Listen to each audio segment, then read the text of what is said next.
Hello, friends. Welcome to another edition of Just a Couple of Guys with your host, the incomparable Pat Crimmins, Thank my you. partner. Pat, how are you? I'm good. How are you? Fine. You're truly Ray Rogina, and we're just off the plane a couple days from Ireland, and we're commiserating offline about our jet lag. But you sounds to you like you've come full circle and you're ready to go. Well, for sitting at a desk and doing a podcast, I might be ready to go. For anything else, I don't know so much. But I know that today's Friday and tomorrow's Saturday. When you think of Saturday, you think of Chicago and Saturday in the Park, one of my favorite songs of all time. And today we've got a very significant guest. Well, very, very nice segue into that. And yes, Saturday in the Park would be great. And our guest today, Danny Seraphine, the original drummer of the great, when I say great, there's no debate about that in anybody's mind, I would think, Chicago, 55 years strong. Danny, of course, is not with them the whole time, but he was a founder, along with a series of others we'll talk about soon. And he has gone on to other things that we'll discuss during the interview. And of course, one of the reasons why we've got him on is because of the fact that he is appearing here in the Fox Valley, right, Pat? That's right. It's my understanding it's May 17th at 8 o'clock. And where can we get tickets, Ray? Well, we always can get tickets to any Arcada event at oshows.com. Ron Onesti always touts that. And you also can go to the Arcada box office. They're open right there in the main lobby any day. And so May 17th, the date, as Pat said, to see Danny Seraphine and his musicians, whoever he brings along to perform Chicago. And apparently they're going to also have a tribute band from Earth, Wind, and Fire. I'm going to get, I hope my jet lag will not impede or impact our interview. 4:30 early mornings are not my cup of tea, but that happens for a few days. I In could any still event, hear I could still hear the plane's hum in my head. yes, it was a long flight. Long In flight. any event, we got business to attend to. And so when we come back, we're going to have the original drummer of the band Chicago, Danny Seraphine. Let's hear from one of our fine sponsors first. We'll be right back. We're home. Is someone here? No, no one's here. Mailman! That's not the mailman. It's just a person walking.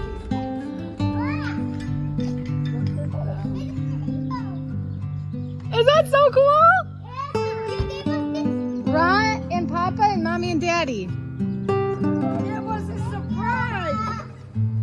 Is that a good surprise? Awesome!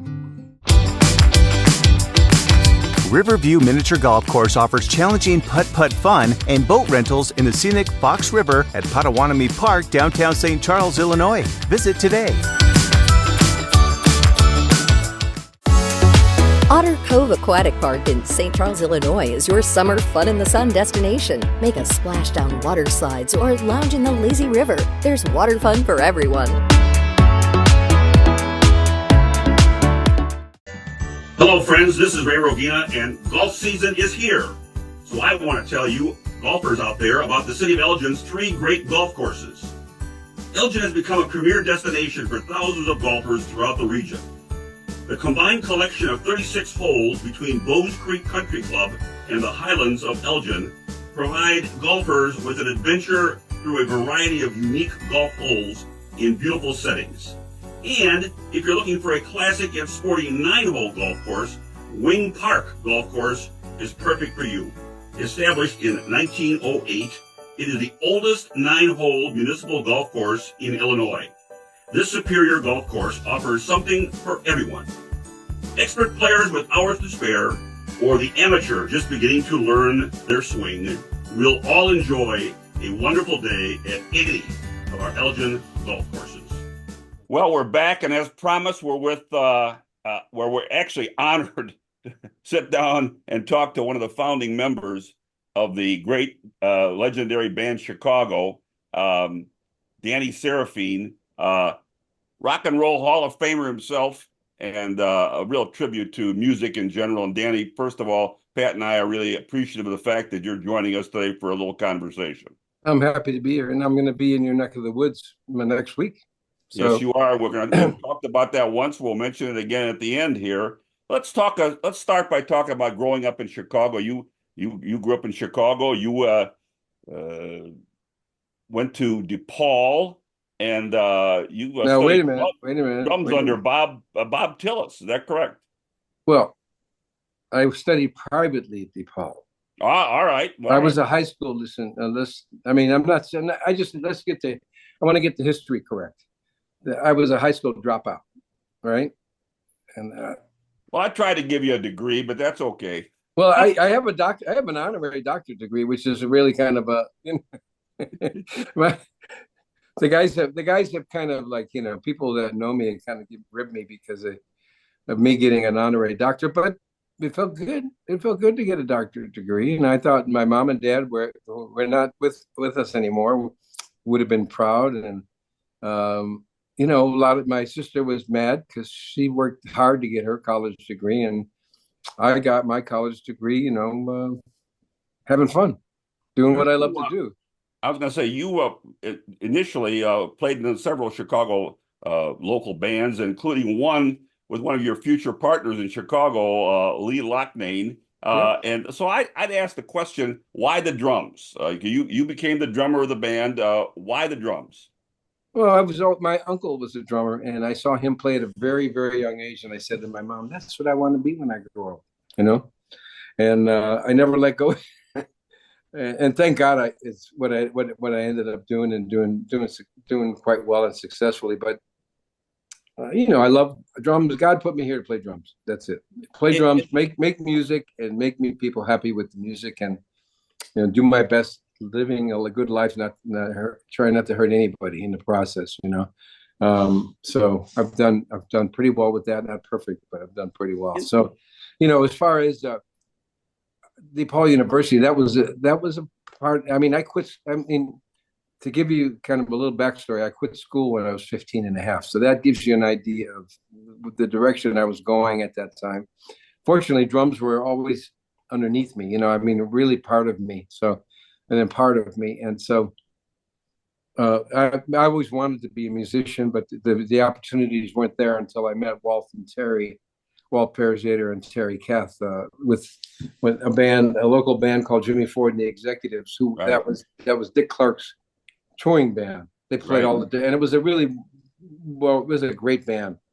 And so through a contact in the neighborhood who told them about this drummer this young Italian kid, this drummer they knew about that was really they thought he was good. So they told Walt and Terry came and saw me one day at a rehearsal with this band I was in, which it was a local band. It was a very low level local band, and they were impressed. And so when their drummer was going to leave that band, they called this friend of mine who actually he heard of that they were looking for a drummer, and he said, "Hey, I know a kid that you should look at." And then I went and did the audition, and I did well. I mean, I aced it basically, and then they invited me into the band, and that changed my life really.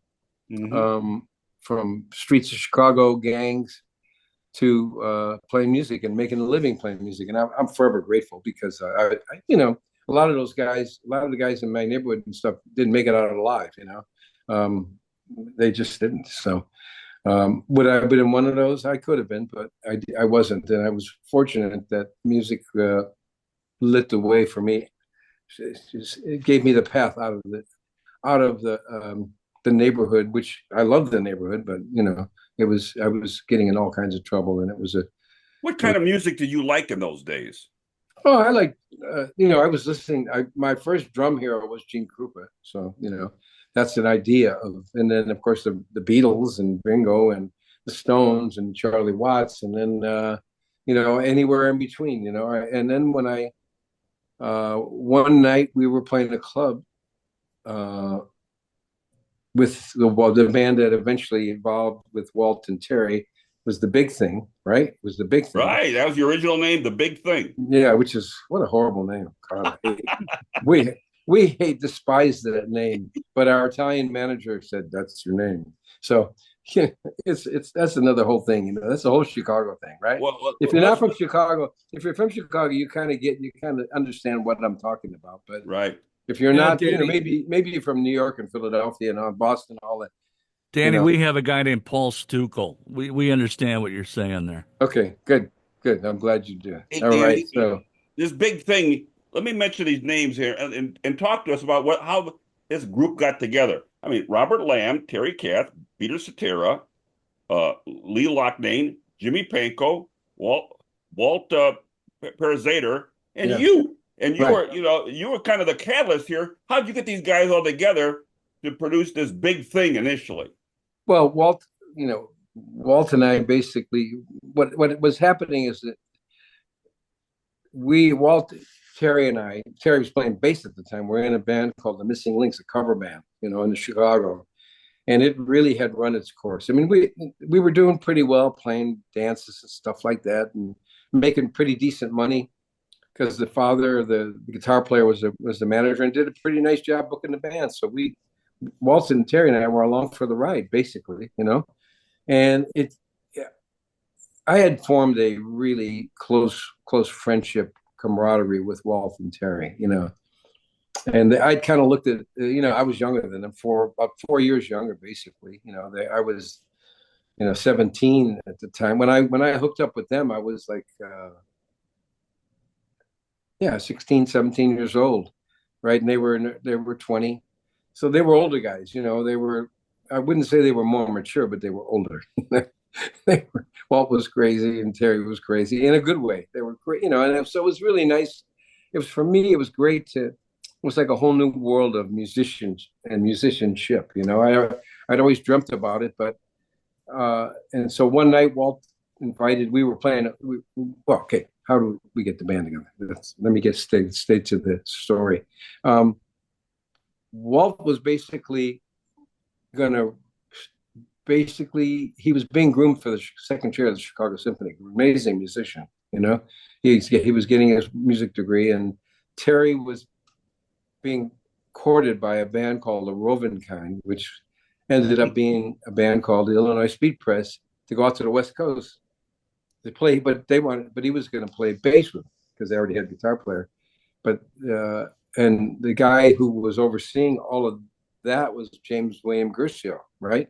So it looked to me like I was basically going to lose my two musical soulmates, right? In one fell swoop. And really, I really got kind of worried, to be honest. Where was I going to go from there? I'd gotten a taste of making a living doing music, being a serious musician, and I'd gotten some accolades. I mean, I could see it was my path, So I huddled with Walt and I said, man, I don't want to lose this with us. He had just gotten married, and he was being groomed for the second chair, and it was, he was thinking that was it. He didn't want to play clubs anymore, and was going to be kind of, a symphony player because he's that good. He was that good a musician. Clarinet, first he was being groomed for the second chair of clarinet, I think, in the symphony, basically. And so I said to him, hey, I really don't want to lose this stuff. This is what we have. Let's put an all-star band together. Let's put in the band of all the best players in the city, right? And horn band. It's got to be a horn band because we'd gotten a taste of the horn band with Jimmy Ford, because that was a horn band. There was two horn players, Jimmy Ford and Walt Perezader, and Walt was the woodwinds player. And he said, let me talk to. He talked to his wife, and she gave him the green light. Yeah, whatever you want to do, I support you.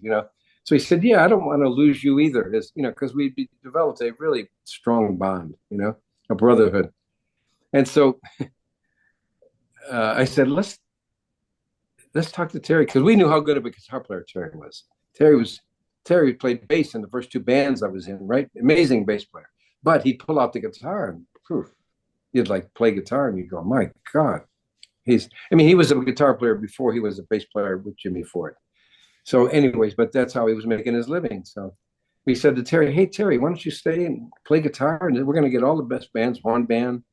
We don't want to lose you, why don't you stay with us? And he had to stop, but he was chomping at the bit to get out to the West Coast, to the hippie scene, the whole flower power, it was really a strong movement, And he said he thought about it for, it seemed like 5 minutes maybe. Yeah. He said, I'll stay here. I'm going to stay with you guys. Let's do this. I'll do this band. So that was the nucleus of what evolved into Chicago.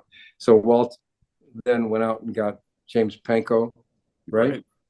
Walt knew Walt was in the jazz band, the DePaul, with James Pankow, and recruited him. And Lee Loughnane, actually, Lee was living with Terry because they were hanging out together, and Lee had sat in with our cover band a few times.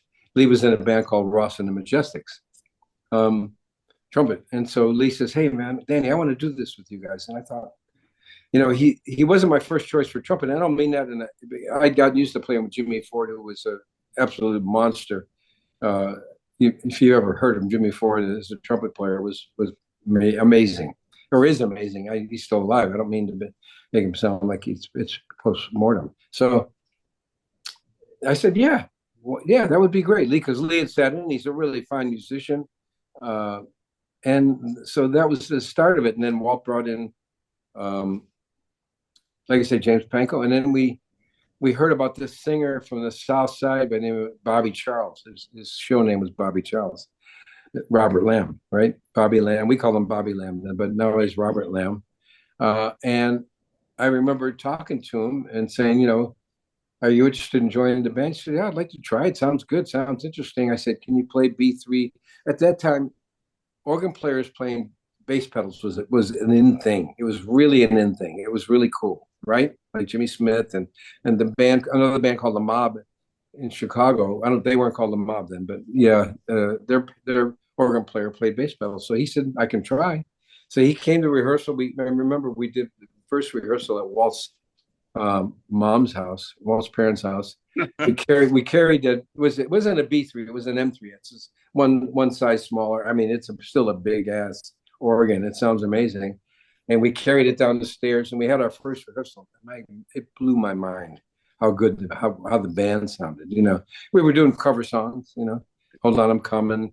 Robert did. It was not you're the inspiration, but it was a Righteous Brothers song. And he sounded like, my God, he sounded like amazing, and the band sounded so big.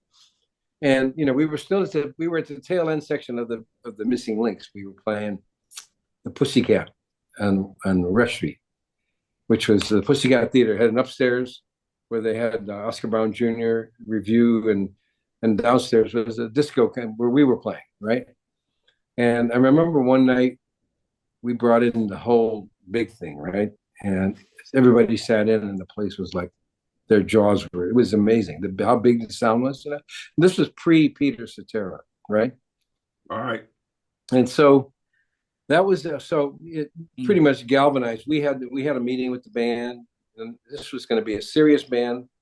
People were going to devote their lives to it, and this was not a weekend thing. We were going to really go after it, right? Well, let me ask you this question now. I'm going to hold this is show and tell. I'm holding this up because this is framed in my room downstairs. It's the original. All right, now, so take us through CTA album. That's your first beginnings. Does anybody know what time it is, and how that all evolved into? I'm almost there. I'm almost there. All right. But are you running out of time? Oh God, no. No, I know. But anyways, No, let me try to continue, because you asked the story of how we got together. There's a Reader's Digest version, which I'm sure you've heard, which is some of it's bullshit. Okay. So this is the real truth. This is the real. So anyways, we found Robert Lamb we found him. He was playing a club called the Miami Lounge, which was down on our turf. And we got to him and talked to him and we enlisted him. And so we had our first rehearsal, and it was monstrous. And had the band come sit in on Rush Street really galvanized everything. So we did our first gig at Barnaby's on State Street. It's no longer there. It was a college bar, a college blues bar, and we weren't drawing flies. And the owner of that club came up with a promotion: free chicken wings on Sunday. And so he said, I'm going to get people in. Once I know once I get people to see you, they're going to love you. So because he loved the band, but we weren't drawing flies. So he had this big promotion, and there were lines out the door, people coming for the free chicken wings. And of course, the band was killer, right? And then he had another promotion where he was going to feature us with the best band in the city. It was called The Exceptions. That was Peter Cetera's cover band. Peter Cetera, Jimmy Vincent, Marty Greb. I forget the drummer's name, was a really great singer drummer. And so we opened for them, and we just blew them off the stage. And Peter was, at that point, it was a transition. Peter was going to lead the band, or they were going to fire him. It gotten contentious. So Walt and I jumped on Peter, and we said, man, you got to join our band. You got to join her. He was a little hesitant at first because everybody in the city wanted Peter Cetera, because he was a great singer then. He was as great a singer then as he is now. I mean, and a bass player. So we didn't have a bass player, and he would have been. We had Terry was the low baritone, Robert was the mid singer, and then Peter would have been the tenor, right? So it was perfect. When Peter joined the band, I knew it. I knew we had something really, really special here. And then the rest kind of took off. I mean, we got signed. The James William Guercio asked Terry, why did you pass up on this opportunity to come out to LA with the Roving Kind, which was the Illinois Speed Press? And Terry said, well, you have to come and hear this band. He came to rehearsal and he said, wow, that's the best band I've ever heard in my life. Now, it was a tremendous, when you look at the makeup of that band, it was an all-star band in every respect, right? So he signed the band to a long-term production agreement with the agreement that he was going to bring us out to LA, put us up in a house or two, and to create a creative community, become a creative community and make records. And that was the plan. So what was happening is we were still playing clubs, right? And we were transitioning from a cover band to doing original new arrangements of cover songs, right? And, people were kind of scratching their head. Hold on, I'm coming. I've never heard it that way. Going Out of My Head by Little Anthony and Unchain My Heart by Ray Charles. I've never heard it that way. We had these really great arrangements, grandiose arrangements of these songs. And then we were getting fired. We got fired at the Milwaukee at the Attic. We got fired at the Peoria, the Club Peoria in Peoria. And finally, we said to him, hey, if you're going to bring us out, you better do it now because we're starving. When a couple of us were married. I was married. Peter was married. Walt was married, obviously. So we packed up. He lived true to his word. He packed us up. We took a bunch of amphetamines so we could do the drive in like one or 2 days, and it was like we had to stop in Barstow. I'll never forget it. It was like out of a movie. It was like out of it was like out of a reality series. So that's another whole story. But I don't want to. We can't get into that. That's in my book. And he put us up in one house, 7 of us in a 2-bedroom house, right? Our equipment set up in the living room, all of the equipment, right?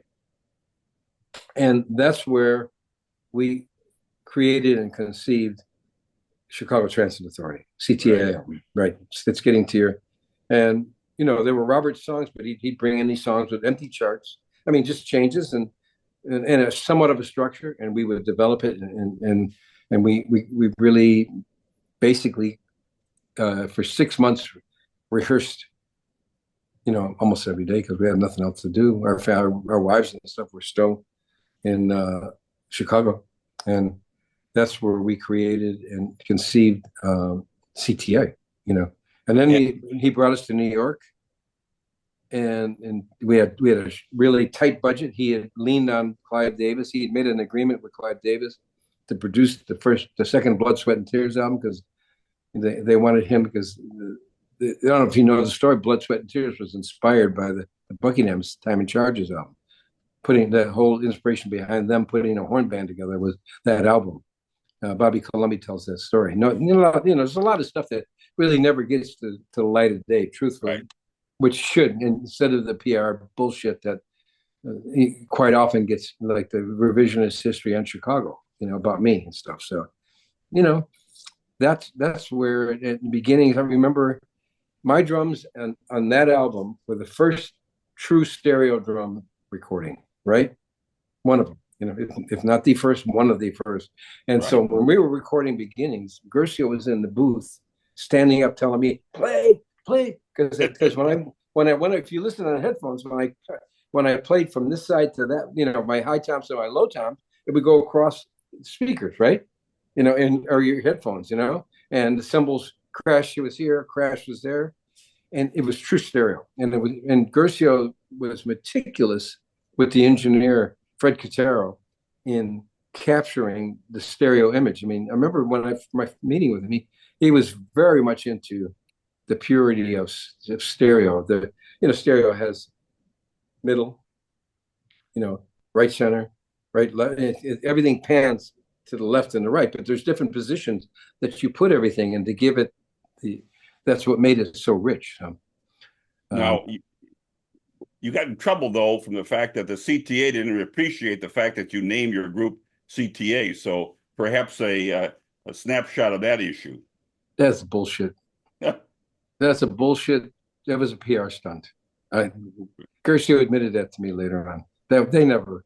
First of all, I own the CTA name now. I do. Me, personally. Oh, is that right? Yeah, CTA doesn't even, the Chicago Transit Authority doesn't even, they don't even have a trademark to it. I own the CTA, and it's California Transit Authority. So I own CTA, I've trademarked it, and California Transit, for whatever reason. I mean, I guess you can put it on my gravestone if you like or something. But that's the real truth, and I'm trying to speak it as much as possible, is that was a bullshit. That was an extent, but what they wanted to do was just change it to Chicago. I mean, it was a brilliant idea, but they wanted they didn't want to seem too obvious, I guess, or something. They created this, the CTA, the city made us change it. That's crap. That's pure crap. And anybody who tells you this doesn't really know the real. I mean, I talked to Jim 𝐒𝐈. If you ever get a chance it was really more of a PR stunt. But CTA album #1 was a great album, sold a lot. And you moved to #2 and relabeled yourself Chicago. And right. I've always wanted to ask somebody this question. I think it was like a rock opera, if you will, a ballad for a girl. Ballet for a girl in Buchanan, yeah. Right. Now you got "Make Me Smile" in there. You got "Color My World" in there, plus a West Virginia fantasies or whatever. All I can ask is, how did that all evolve into one long 13-minute rendition? Well, that's James Panko's creation, right? And we were on the road because once the CTA album came out, we were on the road constantly. So we rehearsed that. I remember we were in Atlanta. We had a few days off in Atlanta, and we rehearsed each section separately, right? As we recorded each section separately, right? And so, they were all recorded separately, right? And then once we recorded them, they spliced them together, right, to create the ballet for a girl in Buchanan. I mean, it's a brilliant piece of music by Jimmy. It is. It really is. But you have to know that the beginning of that piece and the end of that piece spliced together is what's make me smile. Exactly. When I heard that on the radio, I didn't know that Clive Davis had done this. That had commissioned. I mean, eventually 𝐒𝐈 did the splice because the first splice was really non-musical. It didn't work, but because Clive knew we needed to get on the radio, and our songs were too long, so the idea of splicing Make Me Smile was a creation of that, of it being spliced together. I mean, it wasn't, Jimmy didn't write it thinking, well, I'm going to take the front side. I mean, it evolved into that, and then as a commercial move to get the band on the radio. And when I heard that, I almost drove off Can I swear on this show? Yeah, you feel free. Danny, I think you have already. I have? Okay. I almost drove off the fucking highway. Seriously. So it was pre-cell phone days. So I drove off the highway. I got to a payphone. I called our manager, Larry Fitzgerald. What the fuck? How dare you let them fucking, we're artists. How do you? He said, Danny, what?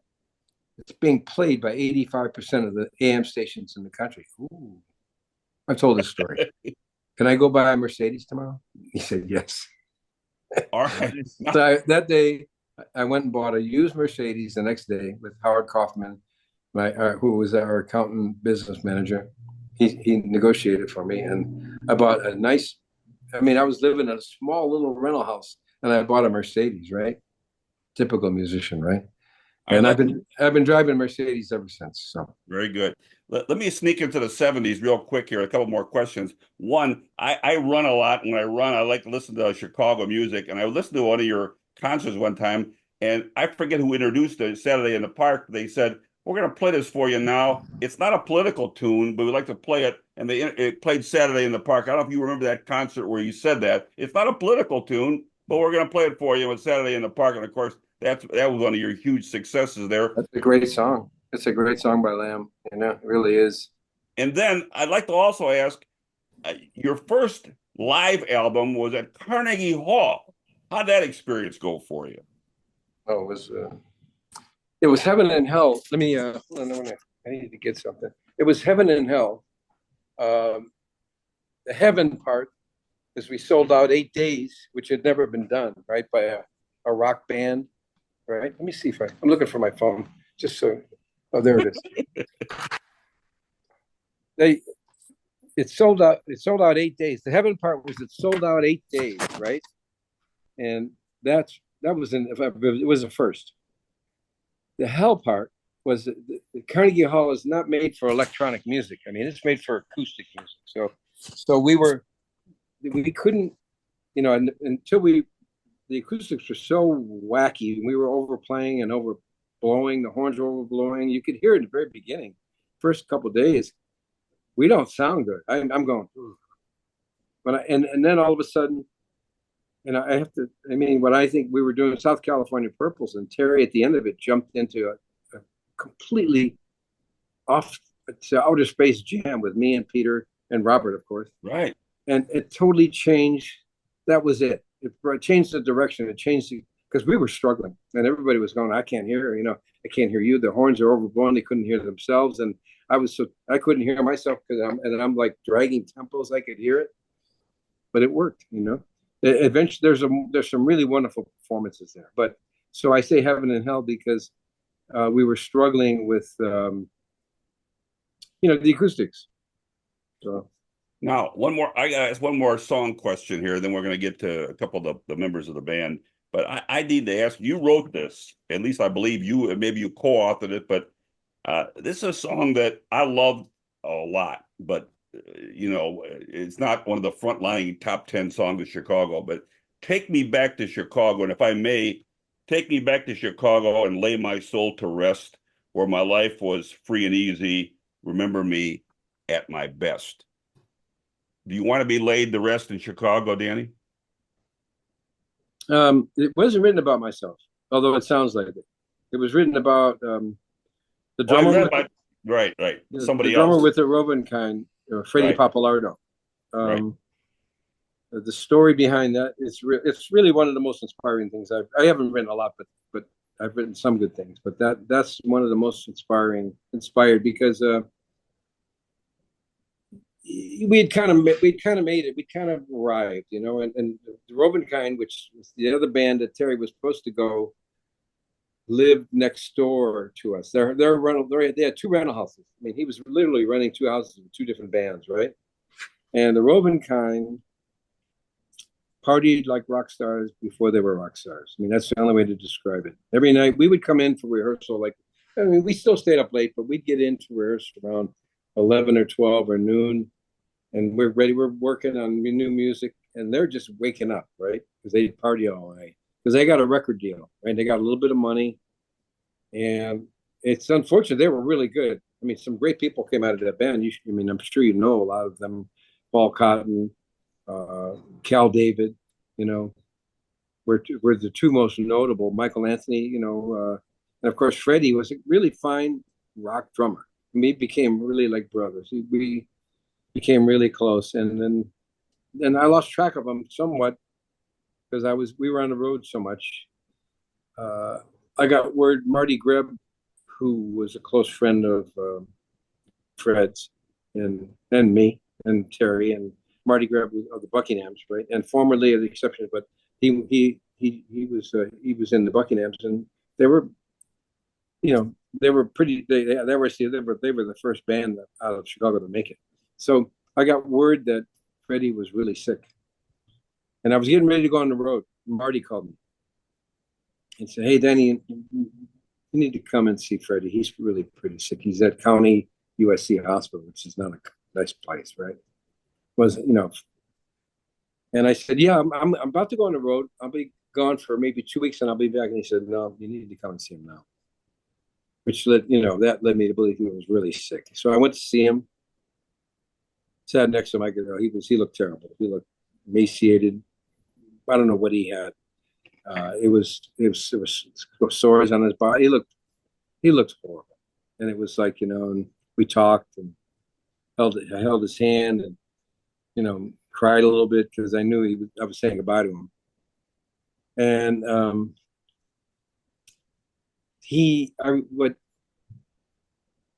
one of the last words with him, the inner exchanges was, the nurse came and says, "Oh, I got to put him on the bedpan." And he said, "Man, please leave. I want you to remember me like I was. I don't want you to remember me like I am, like this, So it was a very tearful goodbye, and I knew that it was one of my first times of saying goodbye to somebody, that we all have that in life. Someone's going to die, and they're going to die, and you say goodbye to them. And I think I've learned, what I learned from that is it's really important to do that. It's an important part of life. Saying goodbye to somebody that's been a close friend, somebody who's meant a lot to you, and looking them in the eye, tell them you love them. Look them in the eye, tell them, you've been a great friend. Thank you. And I'll see you. None of us is getting out of here alive. So at some point I'll see you again, because I believe in that. And so I went on the road, pretty dispirited and sad, but life goes on. So we went on, and we had concerts to do. And one night I was in Portland, Oregon, and I woke up in the middle of the night, and I just got inspired to write these lyrics. And I pretty much wrote everything, and it was taking me back to Chicago. And the next, morning, I went back to sleep in the morning. I woke up that Fred had died that night. So, his spirit came to me. A great tribute to a friend. No question, one of my favorite songs. It's something that I really, I love doing it with Chicago. I wrote it for Robert Spokal, and Jimmy wrote a beautiful horn. It's a really great track. And Shaka Khan does some wonderful ad-lib vocals at the end with Terry. So it turned out great.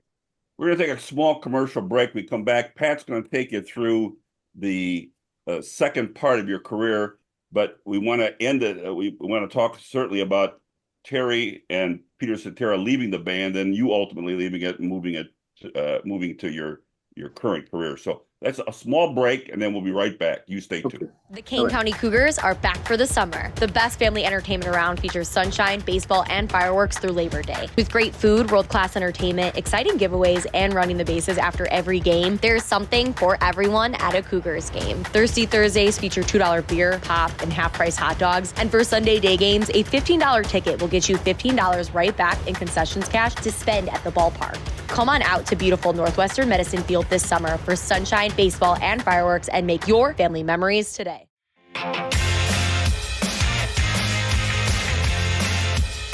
Hello, friends. This is Ray Rogina. Are you looking for the place to be? Voted best live music and entertainment venue by the Daily Herald in 2023? That would be Old Republic in Elgin, an indoor-outdoor hub with classic American eats, beer, and cocktails, plus the best sports bar, burgers, wings, and ribs. Best value? Old Republic. Another good place to be.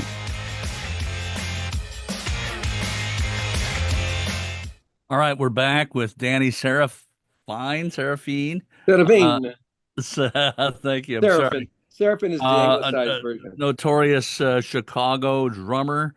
One of the questions that I wanted to ask as Ray was talking to you was the vibe or the sound of Chicago. Would you say that was relatively unique, or would you say it was patterned after somebody else? No, it was unique. Totally unique. Yeah, And I mean, it was at that space of time, and like I was striving to, as a drummer, once they got me locked in with Bob Tillis at DePaul University, and I was studying, and he knew exactly, he kind of helped shape me because he really saw a lot more in me than I saw in myself. Really, he really elevated me. I can never thank him enough. And he saw that I had this ability to fuse jazz and rock together, and that's what I was. And once I saw that, that's really that was my goal, was to fuse jazz and rock. So yeah. And the so, horns, and then when it worked with the band, because that's Jimmy's horn writing was really jazz fusion, and there was a strong rock element in the band with Peter and Terry, and then Robert was like Robert's songs were like a blank page that we could all contribute and do our part, which he was very generous. Robert was, of the songwriters, he was the most generous, and I don't mean anything against Peter and Jimmy, but Robert was really generous in allowing us to put our DNA in each song, right? And it really was for the better. It really made these songs even more amazing. I think that explains the fact that you guys have been able to sustain yourself so long, is that your sound is so unique. This jazz rock combination with the horns is unique, and it's unique to this day, don't you think? Yep. Yeah. I mean, it is. I mean, us and Blood, Sweat, and Tears were really the preeminent horn bands at that time, and really groundbreaking. Blood, Sweat came first, but we came second, and I think we took it quite a bit further than they did it. And because there was a lot more depth in the band, as far as we had three really strong singers. We had Jimmy as I'm running. Hold on, let me plug this in. I don't want to run. I'm going to run out of power, so I'm going to move again. It's kind of like, it's like, do you have any kind of background music you can play with me moving? We'll fill it in, I'm sure. Okay, you guys fill it in. I'm gonna play. I'm gonna go to my office. I'll take you to my office. How's that? All right. And that's not the bathroom. I just want you to know. Oh, that's good news. That's good news. I feel like a realtor here. Yeah. Hold on. I got a power source here. Okay. In my office. Let's see. This is funny, guys. I'm sorry, guys. I should have charged Welcome to the world of. We may or may not edit this. I kind of like it, to be honest. I don't think you should. I would rather you didn't edit it. I will not. Let's keep it real. Let's keep it real. Amen to that, brother. Amen. Yeah. Speaking of real, Danny, I wanted to talk a little bit about your friend Terry and the fact that you lost him. What that meant for you and for the band, and the whole devastation of losing a friend like that. Well, the band was never the same after we lost Terry. Terry was like a right arm in that band. I mean, you never. But we were still great, and we had to come to realize that we were still great. When we first lost Terry, there was obviously thoughts of breaking the band up, or could we still go on without him, because he was such an integral part, and not just musically, but spiritually. It was Terry was a huge driving force within the band, and everybody loved him. It was a strong love fest in the band. Yeah, we fought a lot. Lived together. We were together more with each other than our wives. And families. So yeah, we had developed a way of surviving, on the road, and a way of getting along, and a way of communicating, and a way of we were cohabitating in a sense, especially musically and culturally. So, well, let me yeah, take you a little bit. Losing Terry was devastating. Yeah, let me take you a little bit forward, where the cohabitation maybe got to the point where it wasn't sustainable anymore. Eventually, you in the '90s, I think you left the band. Can you talk about that a little bit? Yeah, that was dicey. That was real dicey.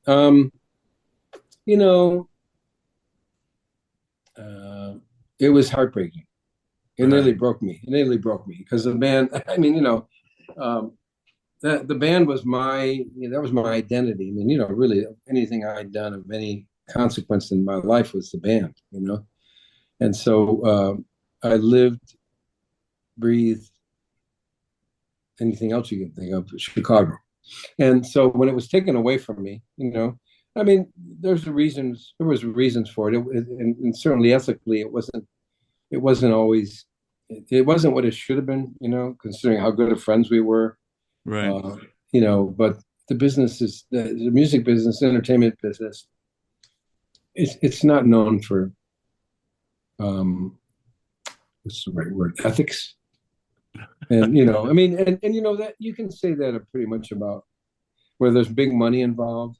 You can say that about pretty much the sports business. It can get demonic, to use the word. So it got ugly. It wasn't pretty. To this day, I really don't even talk to my original bandmates, other than Peter and Bill Champlin and Jason Sheff and former bandmates. Jeff Coffey and I, of course. Jeff was in the band at a different time than I was. So. And I regret that, to be honest with you. I regret it. I feel like I was cheated out of relationships, with Jimmy and Walter and Bobby, Robert and Lee, But I have a great love in my heart for them. So many great memories. I'm not going to let anything get in the way of that. So it wasn't, what led to it. I mean, I don't want to get into that. You can read it in my book. I understand. We're going to talk about that book. You can read it in my book. What did you end up? I'm sorry. What did you end up doing during this time that you were not with the band, just kind of out there? It's my understanding you produced and you managed and you did some other ventures. Why don't you tell us a little bit about it? I tried to do everything but play drums, for sure. I did a lot of skiing and fly. I was in Colorado, in the mountains of Colorado, which was probably a good place. That was a good place for me to be. I love Colorado. Someday I may end up back there, because it's a really great place. And I seem to have a great affinity for the mountains. And what am I doing in Vegas? That's another story. But I look at everything as,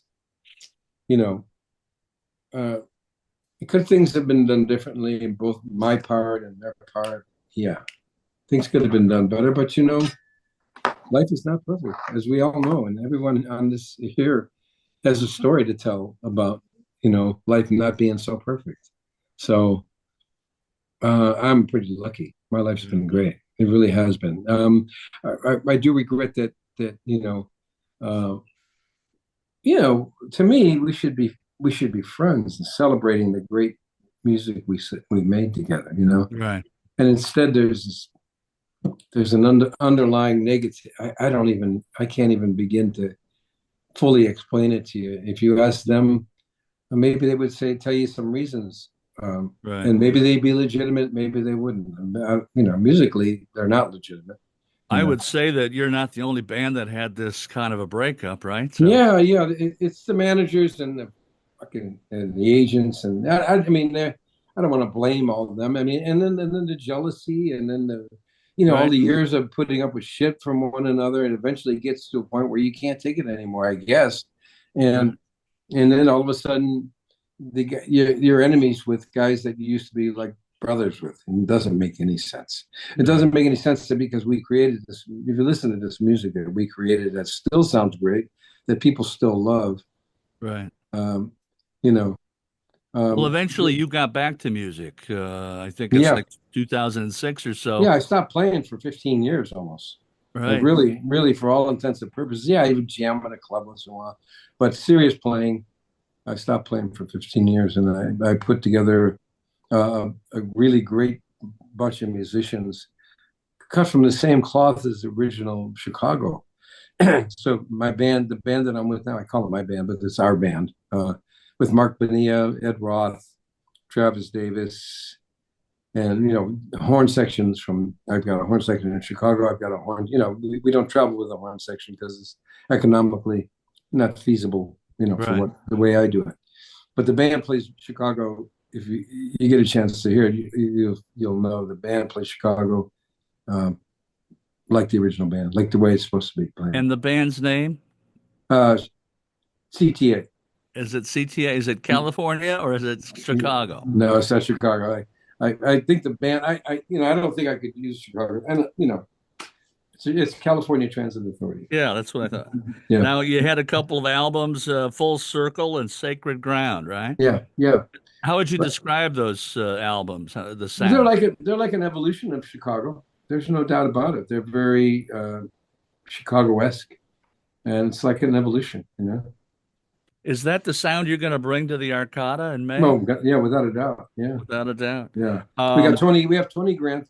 Tony Grant will be singing the lead. The Cetera vocals. He's the lead singer with the Temptations.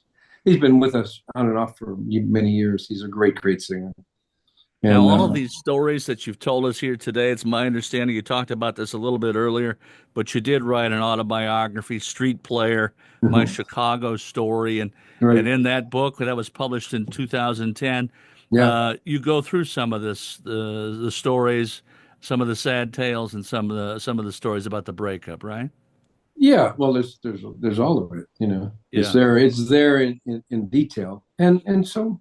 But I honestly, in interviews today, I don't really want to get into the details because I've moved past it. Right. As much as you can move past it, and I really have. I don't I don't sit and wish bad things for Lee or Jimmy or Walter or Yeah. I don't. Well, we've all had friends. And Robert. So. I mean, I had my part in it too, so I look at it that way, and it's much easier for me to sleep at night. So yeah. Now you did get back together in 2016 for the Hall of Fame, right? Yeah, and they haven't talked to me since. But what was that like? What was that like to play with them again? It wasn't. It was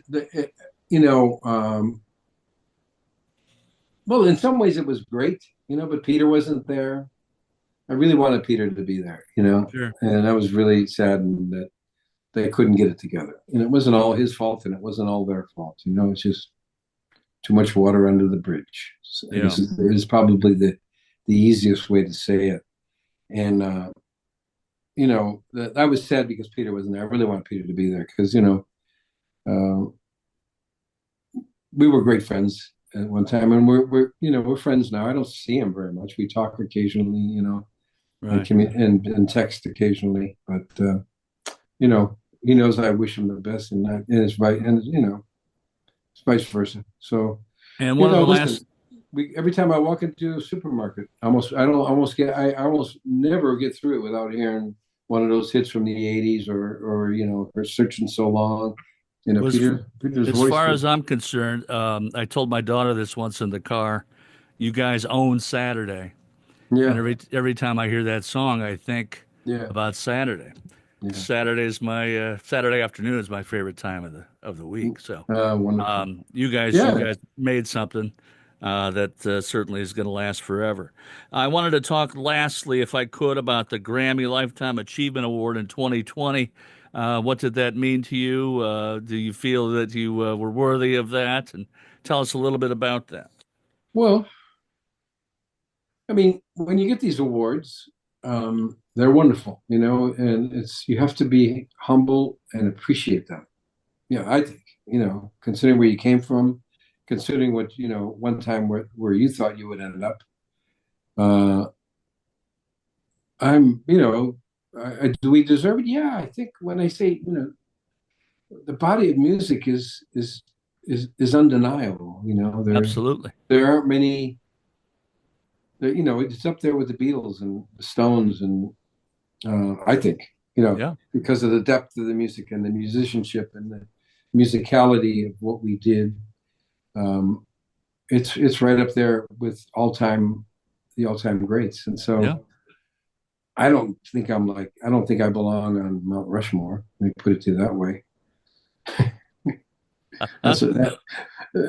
But it was a great ride, and one that I'm truly proud of. And when I'm dead and gone, it'll be there, and I'm really proud of that. Regardless of whether you're buried in Chicago, right? Yeah. Well, listen, my mom and dad are there, and my sister's going to be there. So there's a chance I will, but I don't know, because obviously I've got 6 kids and 8 grandchildren. We could line you up maybe with the Pope right there at the same place.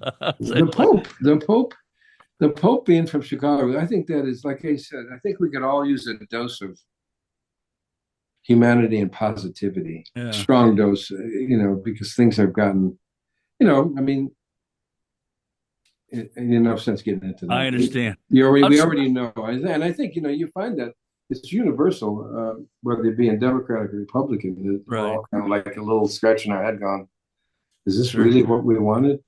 So outside of May 17th at the Arcada, what's the future look like for you, Danny, and the band, and what is it that you want to accomplish? Well, the future, we're going to Germany and Italy in July. So wow. And we perform on cruises, and Ron Onesti. I got to talk about Ron Onesti. I love that man. Mm-hmm. He is, one of the, to me, there's a word called impresario, which is, that's to me, it's a highly regarded, respected, promoter, because it's the guy who does it right, loves what he does.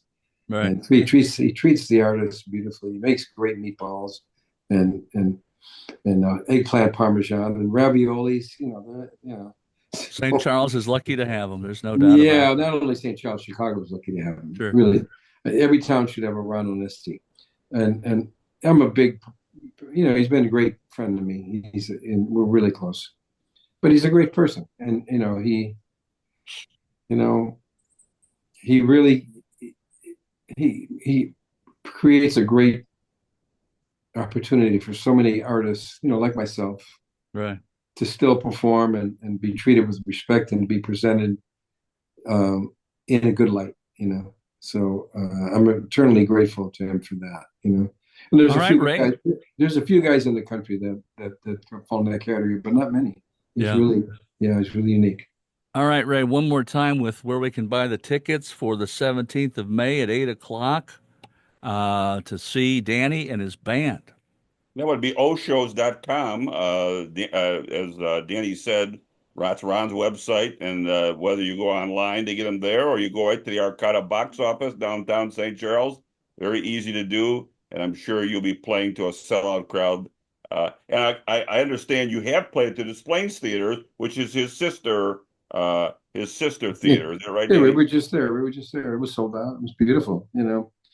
It's great to play back, and is when you get in front of an audience that wants you to do well, and it's like you're looking at a big smile, right, and you got to smile back at them. No pun intended there, Danny. Right? Make me smile. Yeah, you're right. I fell into that. I fell into that one accidentally. Yes, you did. Yeah, once in a while they still click. Right.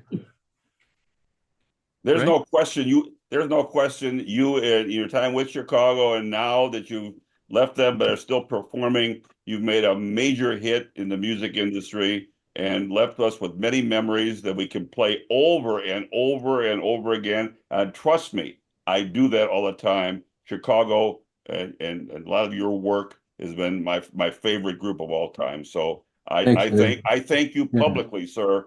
Thank you. All the work you've done. Listen, let me just say it's been my pleasure. I still have fun when I play the music. I still have fun playing the music. I still get great joy from it. It lights up my soul. And when I see people like yourself and Pat and Paul, and the music moves you guys, makes my life really good. I'm really thankful. I mean, if it all ended tomorrow, I have nothing to complain about. So You make us smile, sir. Thank you so Thank much. you. Thank you for joining us today on Just a it's Couple of Guys. my honor and my pleasure. Thank you. Thank you, Danny, very much. Thanks, Pat Danny. and I are going to take a Appreciate small break, and we'll come back for some closing comments after this word from one of our fine sponsors. You Okay. stay tuned. Hello, friends. This is Ray Rogina, and I want to introduce you to a great Fox Valley institution. Fox Valley Credit Union is a member-owned, nonprofit, cooperative financial institution dedicated to providing accessible and affordable financial services to the community with locations in Aurora and Oswego. Its services include savings, checking, debit cards, money market, IRAs, CDs, and more. It also offers mortgages, Visa credit cards, auto loans, and a variety of other financial services. For information on becoming a member, call Fox Valley Credit Union today at 630-859-2276 or visit them online at foxvalleycu.com. Hello, friends. This is Ray Rogina. Looking to make your next move stress-free? Meet MK Movers, your trusted local moving experts. Family-owned and operated, MK Movers is dedicated to providing seamless, reliable service, from packing and storage to long-distance moves. Their experienced team treats every move with care and professionalism, ensuring your belongings arrive safely. Plus, with their eco-friendly recycle box program and commitment to transparent pricing, you'll experience a move that's both easy and responsible. Whether it's across town or across the country, MK Movers is here to help you move forward. Visit www.mkmover.com to learn more. Well, we are back, and Pat, a legendary band and a member of the legendary band for a long period of time. He had a lot to tell us, and what are your thoughts? Well, it's a wonderful group. It's a wonderful sound, and like I said, Saturdays belong to Chicago, and it was an exciting opportunity to talk to him. I wish I could be here to see them on the 17th. I hope everybody calls and gets tickets. What a great opportunity to enjoy the great music of Chicago and CTA. So many albums over the years, just one after another. And of course, he was an integral part. And he tried to be delicate in terms of the breakup. And there's all kinds of stories. I guess you can read it in his book, and that's fine. But the fact remains, they still have the Chicago, the group. They still have 3 founding members that are still alive and well. And I've seen them perform numerous times in Vegas and a few other times in other places around the country. And they make me smile, and Danny made me smile today, and I'm so happy we had the opportunity to sit and talk to a guy that's certainly a legend in rock and roll history. Plus, I think we have a place to stay for the Raider Bear game. I think that's important. That's true. He promised that, and I don't know how you make contact now. I guess through Kevin probably, or Ryan Nesty. Kevin's my guy for any contacts. Exactly right. Exactly right. Now, Paul, are you on? Yeah, Paul, jump in. Yeah, I'm here. I'm tell here. me, just so I'm clear. Chicago as well. Just so I'm clear, he said something about August, and then he said Septemberfest, and then he said Schaumburg Summerfest. What is the next show that he's in town? August 30th, Schaumburg Summerfest. Summerfest. At no point in time is it Septemberfest. It is not September. Okay. Well, actually, no, hold on. It actually may be Septemberfest, but it's still August 30th. So Okay. now we've even made it more confusing. All right. I promise you, I will put it up on the screen so that people can actually read it. And so everybody, please ignore what we just talked about. Well, you got an August date and a September fest. It seems odd, but That's maybe Schomburg's fault. That is not our maybe it fault. evolves into September, right? Ladies and gentlemen, you're listening to our crack producer. The sausage being made here. I'm leaving now. Bye. Yes. Yeah. But anyways, Ray, I know how much you like the band, and I'm happy that you were able to get this opportunity.